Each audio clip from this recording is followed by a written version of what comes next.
Hey, everybody. Happy Thanksgiving 2021 from the Giles Files. In the spirit of the holidays, this week we thought we'd share two of our favorite interviews from last season, plus a new Know Your Damn History profile that you do not want to miss. Producer Nancy Wyatt and I have had such a blast putting this podcast together, and two of our favorite people are New Yorker cartoonist Roz Chast and CBS News audio engineer Cindi Gomes. They are crazy talented, they're tons of fun, and they're amazing storytellers. First up, my name's Roz Chast. I am a cartoonist. My work primarily appears in the New Yorker. And that's about it. We met up with Roz, fresh off one of her quirky safaris along the hardscrabble streets of New York City. Born in Brooklyn, her brilliantly funny New Yorker cartoons have been making us giggle since 1978, when she was hired as only the second female staff cartoonist in the magazine's history. Check that out. Do you feel like you're defined by that profession? To some extent. I think sometimes people will say like, oh, I bet I'm going to show up in one of your cartoons next. And, maybe they will. Is that how you get some of your ideas? Oh, yeah, definitely from encounters with people? Definitely. Things I overhear. I just was at a diner before this and overheard the most wonderful person behind me asking, are you my waiter? And he had this wonderful New York accent, and I almost wanted to turn around and then it got better. Then it was like, I want the broiled salmon. No oil. I'm allergic to oil. And it was if you wrote it out, the OY-UL, oil, or OH-YUL, and then it was, yeah, tell the guy to make it with butter. No oil. And it just went on and on and on. So, I was just taking notes. I may not use it. And, he seemed like otherwise a very nice man. And I hope he's not listening to this because, that's all I would need is for him to hear this and get offended. But really, it wasn't offensive. It was just oh my God, I love the way he's breaking all of these words into multi-syllables. It was just great. And butter. And wonderful. It was wonderful. Is everything okay? So he did get the meal that he wanted. He got the meal that he wanted. Everything was good. And you take notes? Yeah, I do. I take notes. I make sketches. I love being in New York, partly for that, because you're with millions of people, and you can eavesdrop on everybody, and unless you're totally naked, and wearing a gorilla suit, nobody's going to notice you.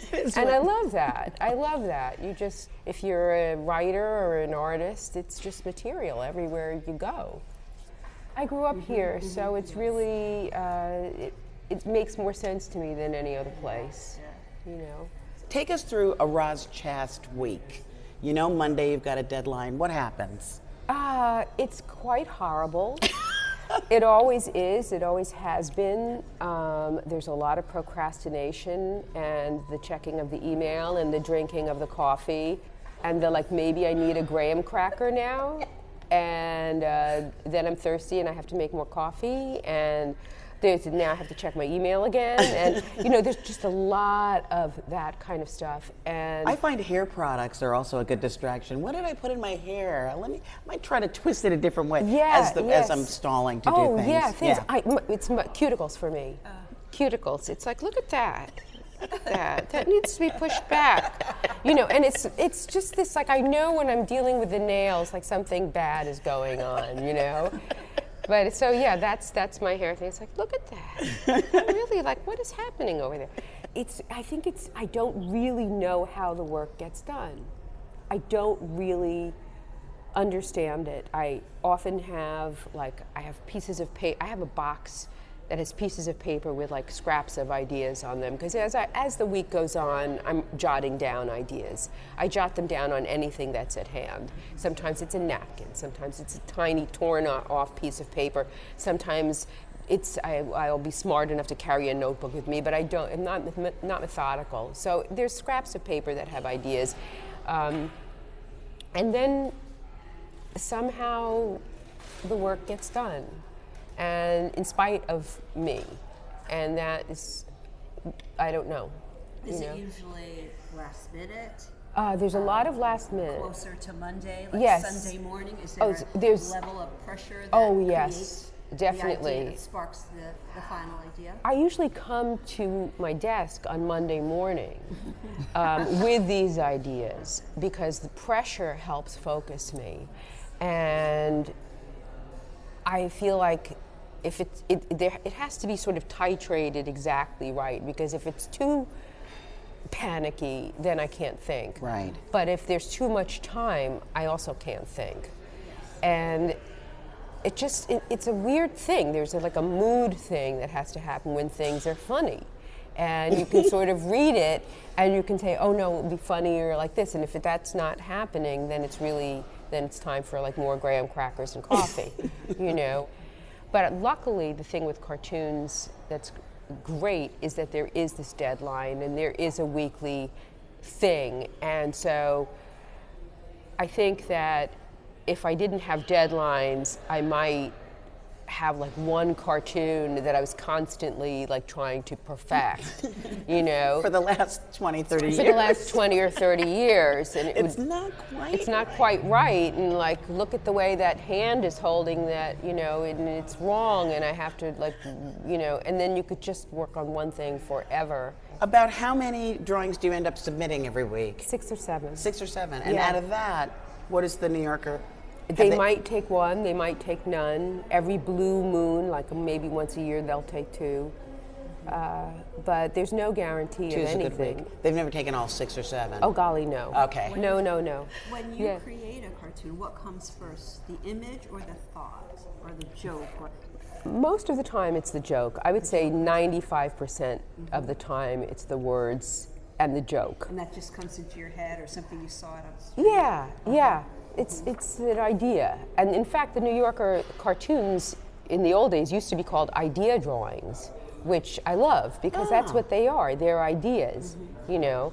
And then you draw them up in their cartoons, but really they're ideas. But every once in a while, I've had something where I'm doodling and something will come up. You know, the idea will come from the doodle. So that it happens both ways, but more words first and then... How do you know this is the one? I get sort of excited. I think that's part of it. Like it's a feeling, you know. And I get sort of excited and I get interested, and sometimes it makes me laugh. You know, that must feel good. Yeah, that is just. I mean, I've had things where I can't draw because I'm laughing, you know. But that doesn't happen like too often. Where I'm really like every time I think about it, like I have to put the pen down because I start laughing, you know. You know, you've been making your living doing this for a long time, and for a lot of artists, they don't make a regular living. You know, you don't get a check every week. Right, Or that's like absolutely that. true. How have you managed to manage your money? How have you worked out your finances?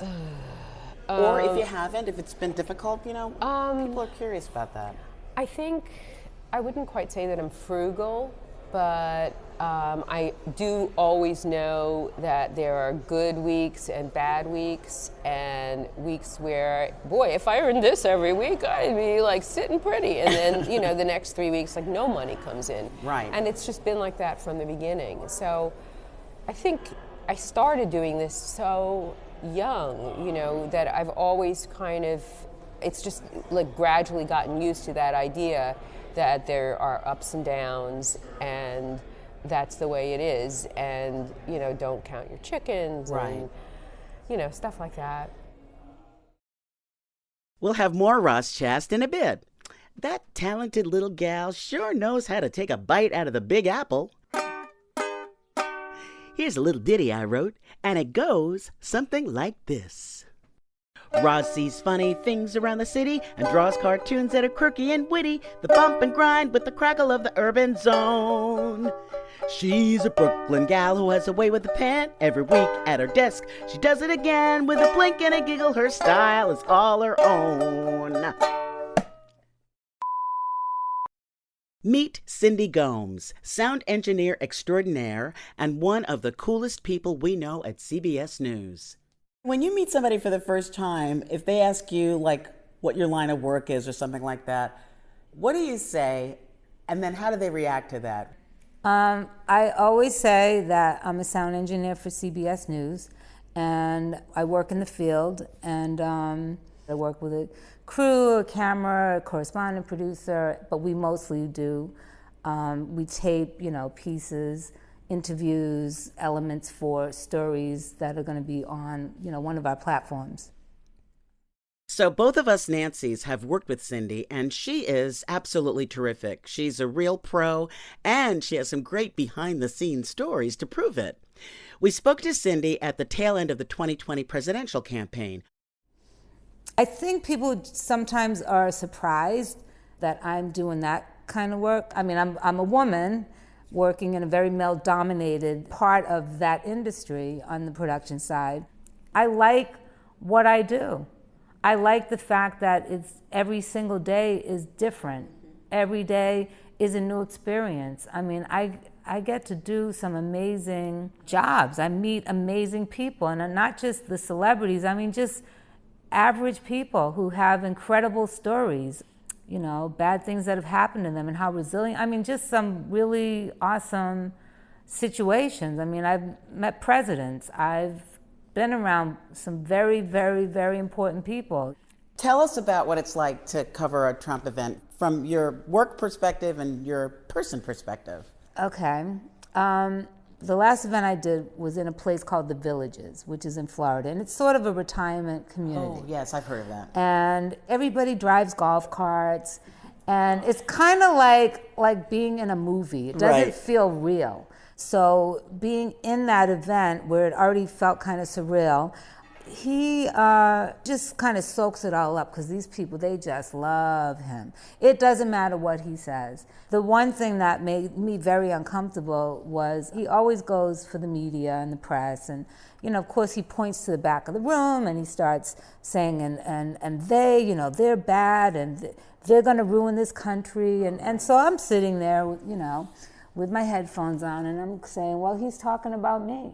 So the people, they get all hyped up about it, and they, and they're clapping, and then it's uncomfortable and it's scary because you don't know what person, or if there's somebody who doesn't like the press, is going to turn on one of these days on us. It's uncomfortable. Well, we've seen scenes like some of his supporters shoving people around. Right. So it's very different. Like I sort of experienced that a little bit during the primaries when he was running, but this is it's a whole nother level. And it just, we already know, with the El Paso shooting, and this guy was it seemed like he was inspired by some of that rhetoric. It just feels kind of dangerous to me to have to be there. And this is part of the work, that's happening. Do they say anything to you when they recognize that you're press? Nothing specific to me. We're sort of lumped into this, all of us, technical, editorial, everybody, into this, they're bad, they're bad, they're bad. And so that it's not comfortable. I mean, I've never experienced that ever, and I've been around candidates, presidents for over 20 years, and we never felt uncomfortable covering the president. Yeah, he's really mad. And it's like he's taunting. It's like he's taunting people, Yeah. So it's to me it's worrisome. Am I pulling? Am I pulling? Yeah, I hear it crumbling. I'm not sure if it's you or I think it's you. Well, I know you shoot me these okay. looks. It's funny. All right. Sound is like the bane of my existence with this. Should I move the mic up or down, or is it? It could be rubbing against the lapel part of your I didn't blouse. place it. Where should I put it? Cindi Gomes, sound person, is now placing the mic. Yeah, I bet that's going to be better because it's not going to hit the fabric, right? Yeah, I think so.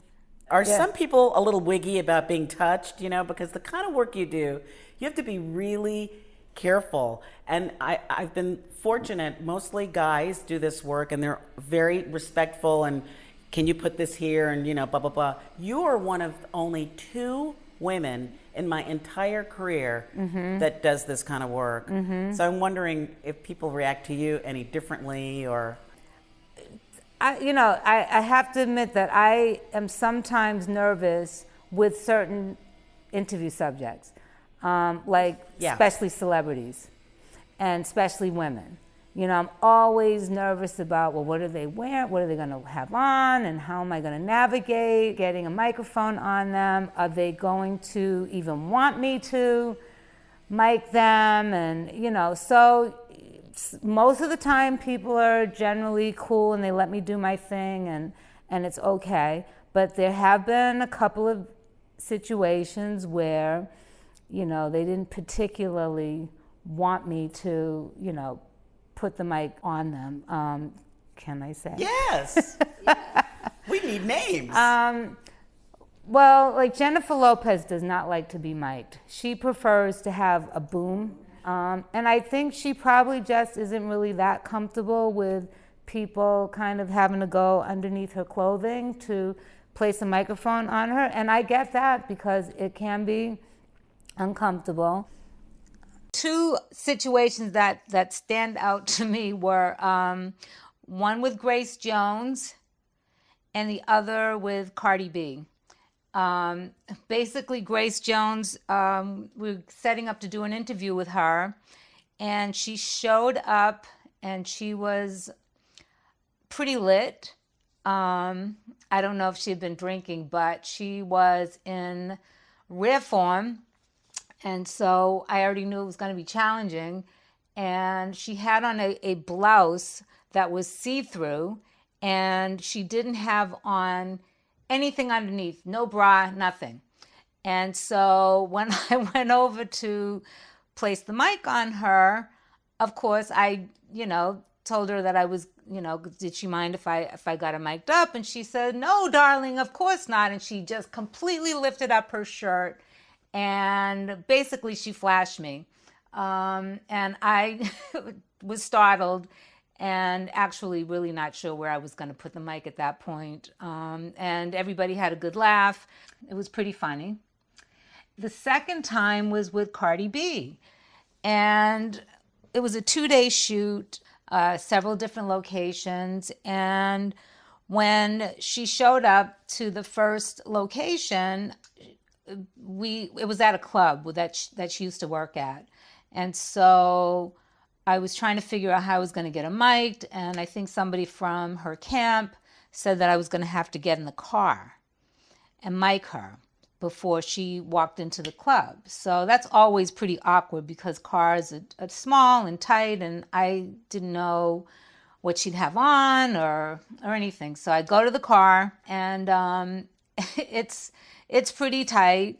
And of course, she has on an extremely tight fitted long coat. And I said hello to her, and she completely didn't acknowledge me, didn't even look at me. It was like I was invisible. And then I was nervous, and I'm like, okay, how am I going to do this? So she's sitting in her seat, her legs are crossed, and I just proceed to start, taking my microphone and the wire, and I'm trying to sort of navigate and get up through and under her clothing to get the mic on the lapel, which was extremely difficult because she didn't budge. She didn't help me in any kind of way. She never looked at me. And the whole time my hand is in places where I don't think it should have been, and I'm totally uncomfortable. And I finally string the microphone up so that I can get it attached to her lapel, but then I had nowhere to put the transmitter because she's sitting down, and she really just has on like underwear underneath. So I'm like, well, I don't know where I'm going to put this transmitter now. So I just kind of clipped it onto her boot and just hoped that when she got out of the car, it stayed on. Well, that was just a complete, total nightmare for 2 days, because for 2 days I had to, mic her and have the mic clipped onto her boot, which fell off all day long, 2 days in a row. And, so I was just a nervous wreck that the audio would be compromised, but somehow we managed to get through it. And I'll never forget how awkward that was. I always feel like because I'm a woman, I would think that people would be more comfortable with me, but I don't know. I don't know if it's a man or woman thing. I just think everybody's different, and some people get excited. You're reaching up. Well, yeah, like sometimes guys will joke and go, "Oh, haven't had that much excitement in a while," and stuff like that. But, standard sound jokes. Right, standard sound jokes. But yeah, I had a situation recently with Dionne Warwick. I went over to her before I started to put the mic on, and I asked her if it was okay if I started to mic her, and she said, I prefer you don't. And so I just sort of thought, well, okay, how am I going to get the mic on it? So then I just proceeded to do it. And as I was pulling her shirt to go mic her, and I'm very gentle, she just looked at me and said, I said I didn't want. So I just ignored it. I had to do my job. She had to be mic'd. So I just kept putting the mic on her. And then I started to talk to her, and I told her a story about how I had been to her house many years ago and met her son, because I used to work in the music business. Okay. And I said, oh, I've been to your house, when you lived in Beverly Hills and blah, blah, blah. And so that broke the ice. Wow. And then after that, she was totally, totally fine with me. I mean, I can imagine it can be a very private kind of sensitive thing. You're great with it though. You've always been excellent. I don't know. Don't get me wrong. I am nervous a lot. That's the worst part of the job for me. Being nervous? Being nervous when I'm miking people. Because that's the most personal you get with people. Mostly when it's a high-profile situation with a high-profile, anchor or correspondent. And yeah, it's nerve-wracking. And I just want to get the mics on and go sit down and put on my headphones, and then I'm good and I'm relaxed and I just got to listen. But that part of the job really does make me uncomfortable. Uncomfortable?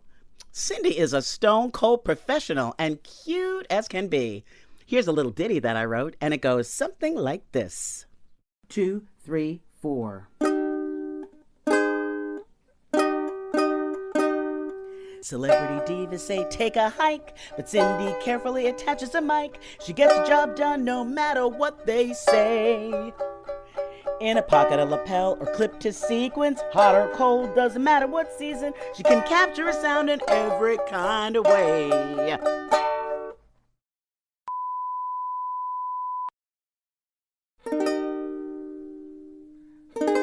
Here's a look back at a fearless working girl from the 1940s. Gertrude Hadley Jeanette, New York City hack license number 31102. She is believed to be the first woman cab driver in New York City.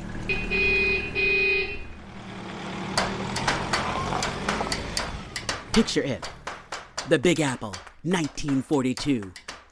According to the New York Times, Gertrude responded to an ad in a newspaper looking for women to replace the male cab drivers who'd been drafted into World War II. 32 of us took the test, and only 2 of us passed, she said. But the other girl didn't get her license because she had citations on her driver's license, and so I was the first. Now, Miss J, one of her Harlem street names, was a badass. When she was hacking in the city, hacking, that means driving a cab. Oh, they didn't allow black drivers to work downtown. You worked uptown only. Well, you don't tell Miss J what to do. One day she rolled up to the Waldorf Astoria Hotel looking for a fare. And that's when the hit the fan. Say, buddy, You're not supposed to be in this line. What's up? The other cabbie started yelling at her. It was a taxi insurrection. And then they hemmed her in. But girlfriend stayed cool until one of the cabs lurched in front of her. I rammed my fender under his fender, swung it over to the right, and whipped it, she said in 2011 at a ceremony in her honor. And when the other driver got a good look at her, he screamed, "A woman driver! A woman driver! That's a woman driver! What's a woman driver doing here? Woman driver!" Well, all I can tell you is the badass Miss J rode off with a fare that day. Someone complained to the inspector, but so what?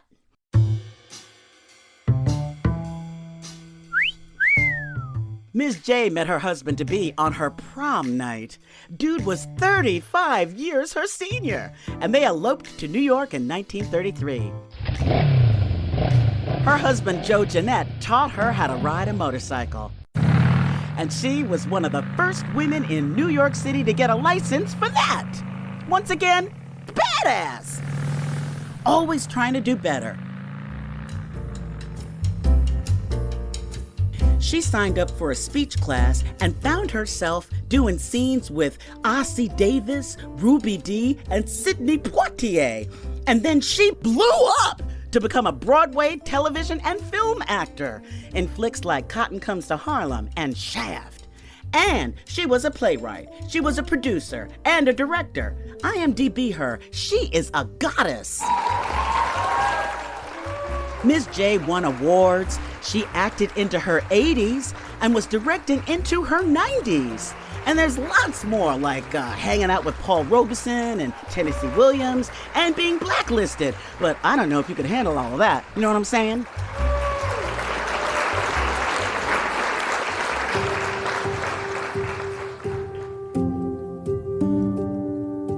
Gertrude Hadley Jeanette died in 2018 in her Harlem home at 103. Like I said, badass.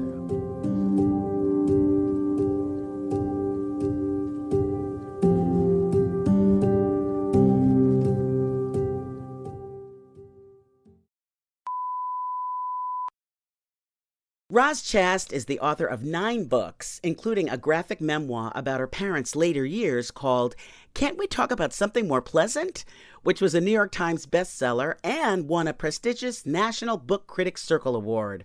So right now, Roz is going to take us back to her school days as an art student at the Rhode Island School of Design, otherwise known as RISD.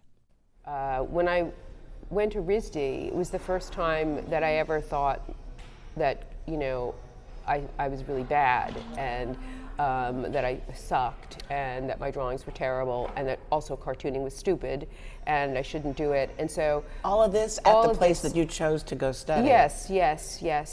But it had a sort of weird silver lining in that, for one thing, it was the first time in my life I'd ever been with people where everybody was the artist in the class. There were people who were incredible. And not only just with drawing, but just conceptually, they were so far ahead of me because also I had gone to public school, and public school is a really different thing from, a private school where you're talking about Helen Frankenthaler and picture planes and stuff like that. I didn't know anything, I started out in graphic design, which I was totally unsuited for because that really is about neatness and straight lines and minimalism and technical and all of those things I was the opposite of. Right. So then I switched to illustration, which was okay but a little bit boring, and I was living with painters and I loved hearing them talk about art with a capital A. And I just thought even though I was a terrible painter and not even really wanting to paint, somehow I felt like that was real art. By my senior year, I had sort of secretly gone back to drawing cartoons, but my teachers weren't interested. No? No, not at all. I had shown one of them a sketchbook, and he was so dismissive that I got kind of... Oh, and also when I was at RISD, there was a magazine started by... This was probably even worse. There was a cartoon magazine that was all boys. It was called Fred. And I submitted some cartoons and they were all rejected. And I remember I cried. I cried like a little girl. And it was really hurtful. And I have to say, the fact that like none of these boys ever became professional cartoonists, if you think that doesn't give me great pleasure, you know, you don't know me. Right on. You know, every day, I think none of them, because I would have heard, maybe they're illustrators, I don't know what they're doing, but none of them became cartoonists. And it's like, yes, yes, I win, you lose, goodbye. Revenge is sweet. It is sweet. Isn't it? It is sweet. And sometimes it's necessary. Not that, you know, you carry it around with you every second of the day, but that you know it was important and that you settled that score. If you didn't do this kind of work, what would you do you think? I never had a plan B. I don't know. I think I really might be, I don't know. Wow. I mean, this is all I ever want to do and ever wanted to do. I can't even imagine doing something else. To someone that really wanted to do this kind of work that you thought had talent, would you give them, what kind of advice would you give them? If you can do something else, you should do that. You know, don't do this. This is like really, it's a lot of rejection, and you have to really want to do it. This has to be what you, and maybe you can't do anything else. I mean, that's how I felt. I felt like this is all I do. Mm-hmm. You have to really want to do this, and you have to listen to what, it sounds so corny to say, what your heart is saying, you know? And like when you're working, like, you know, do it to how you want it to be. You know, don't let some teacher who told you do it this way overrule how you want to do it. Stick to your guns. You know, if somebody says, you know, it'd be much better if, you know, you made your drawing style a lot more like so-and-so's, you know, which happened when I was starting out, like, don't. No. Can I show her this? Yes, do. You have to. This is. I peed my pants. Okay. It's one of our all-time favorites. Oh my God. I mean, it was so good that I took I photoshopped it and sent it to my boyfriend. We sent it ricocheted around. Oh my God. In the car and laughing. Just giggled like crazy. Oh, I'm I think we read it over twice. We did. Oh, this is a God. cartoon called Top 10 Dog Hits of All Time. We will show this on show it our on Instagram Okay. account. Tell us how you got the idea for that. You know, again, it's really hard to kind of say. It's dogs are kind of funny. The way dogs kind of, I don't know, they like smell each other's butts. There is a kind of radar to that butt smelling, you know. It's just wild. It's like, it just cracks me up. But that's, you know, that's dog life, I guess. You know, it's not funny to them. It's serious hilarious. business. It is serious business. Yeah. So yeah, dogs seem very funny to me. Now back to the adventures of Cindi Gomes. She wasn't always a sound engineer. Here's the tale of her journey from singer to unit manager. What does being a unit manager entail? It's administrative. It's payroll, financial reports, basically accounting for the money that the Bureau is spending, like what it's costing to do a story. So that encompasses the travel and the freelance hires and the this and all kinds of stuff, all the stuff that I hate.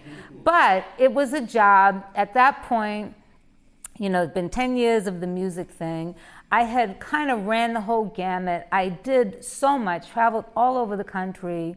And I was sort of like, again, I had two goals in my life, music, television, and now here I was in the news division going, you know, this could be an opportunity to transition to something a little more stable. And I never saw myself as that person that was just gonna be that diehard singing, you know, in little clubs till I'm 50. I just, you know, it's hard, and I kind of was ready to have more stability in my life. So I did that for 3 years. And after 3 years, I was just like, oh, this is so boring. But I was getting to know all the crews, quite frankly, I'm seeing the timesheets and I'm like, wow, they get to do all this great stuff and they're traveling. And of course the money was good, but it didn't occur to me right away that it was something I could do. But then there was a sound man who was retiring. Mm-hmm. So one day, jokingly, I said to Terry, I'm getting kind of bored.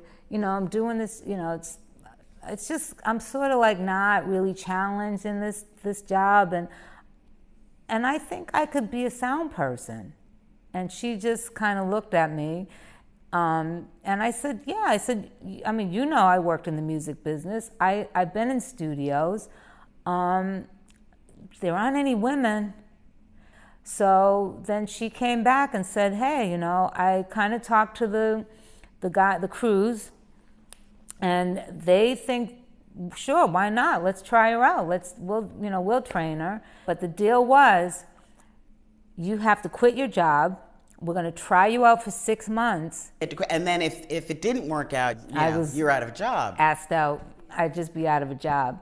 I said, okay, I'll do it. I'll do it. What do I have to lose? And but it wasn't easy.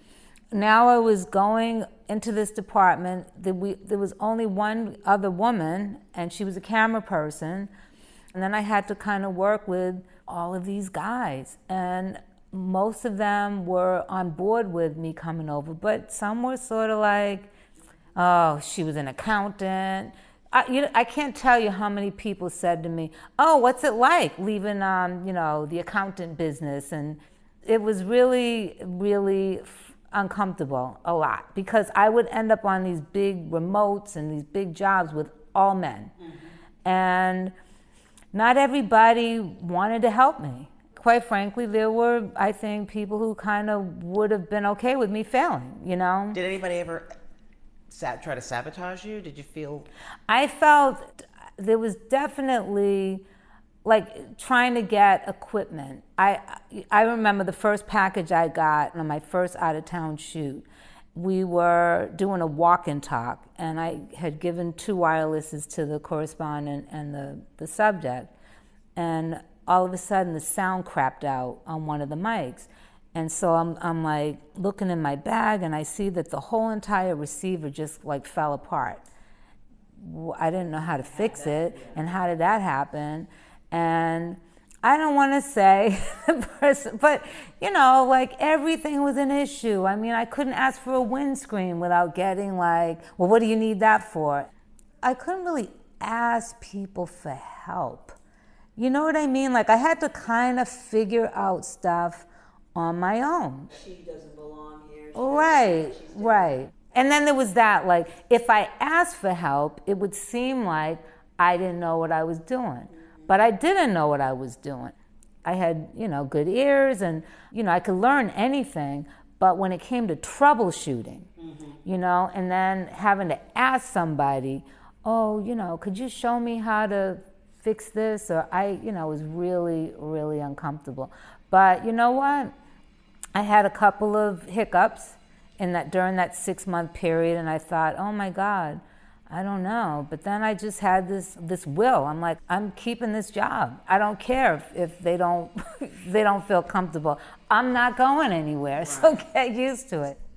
As an editor, when I saw your name on the tape, I was like, the sound is going to be tight. See, I don't have to worry about that. Wow, thank you.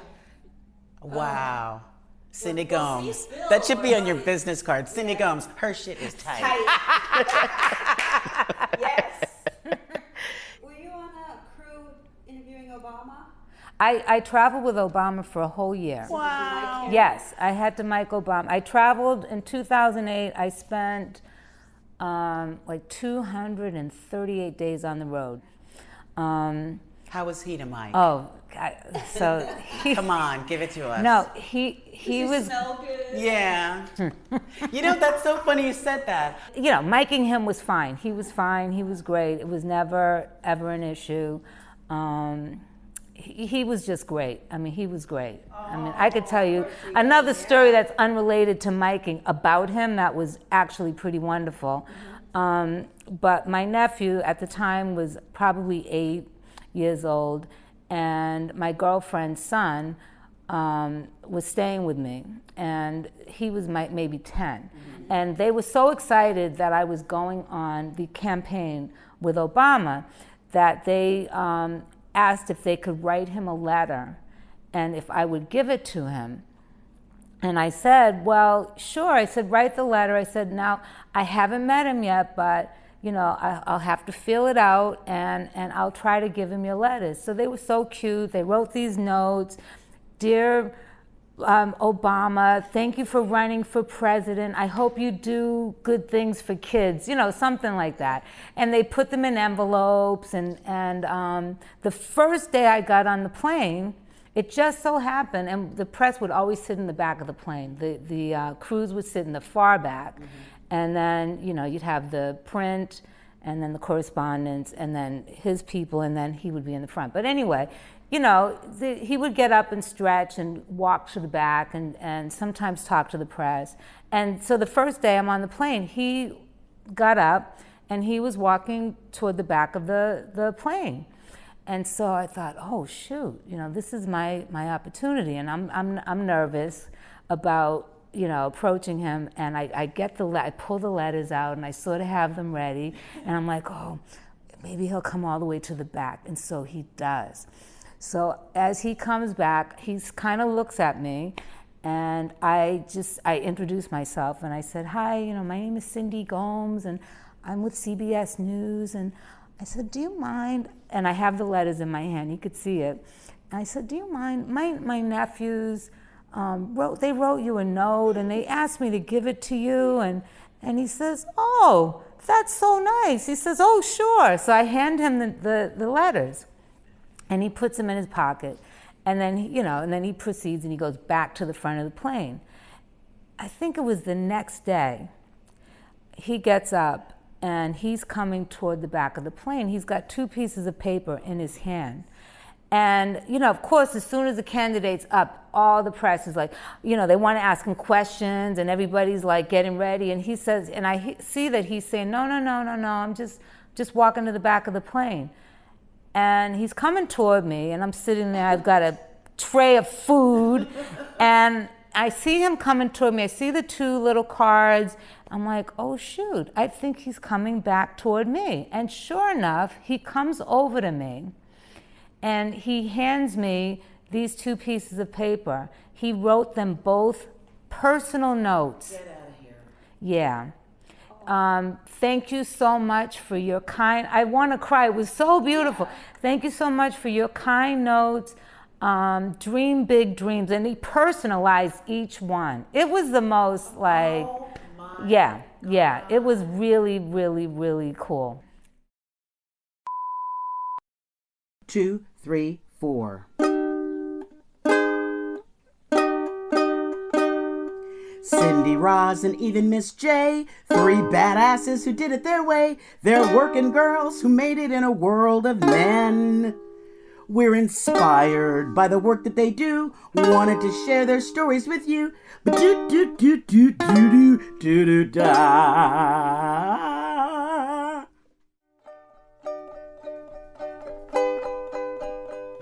Well, that's our show. Thanks to our favorite New Yorker cartoonist, Roz Chast. Check out some of her hilarious cartoons on our Instagram page at The Giles Files Pix. That's P-I-X. And thanks to the coolest sound engineer at CBS News, Cindi Gomes. And thank you to Gertrude Hadley Jeanette for her spit and vinegar. You ladies are some badass bitches.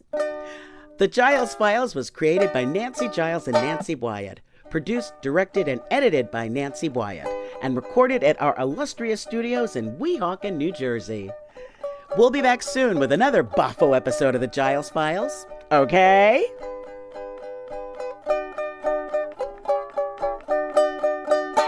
A Huda Media Production.